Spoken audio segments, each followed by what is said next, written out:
ప్రభువుని ధరించుకొనుట అంటే ఏమిటి? నేను చెప్పనా?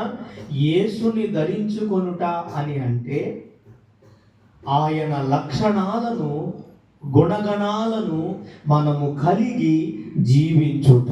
స్తోత్రం కలుగును గాక.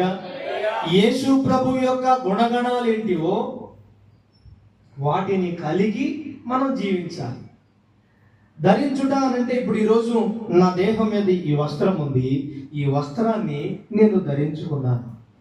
ఇప్పుడు నేను ధరించుకున్న వస్త్రం మీకు కనబడుతుందా లేదా? తెల్లటి వస్త్రం.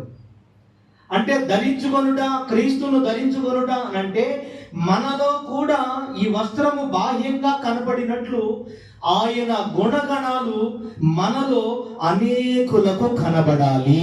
స్తోత్రం. క్రీస్తును ధరించుకొనుట అనే మాటకు అర్థం ఏంటంటే మనలో బాహ్యంగా దేవుని గుణగణాలు ప్రజలకు కనపడాలి.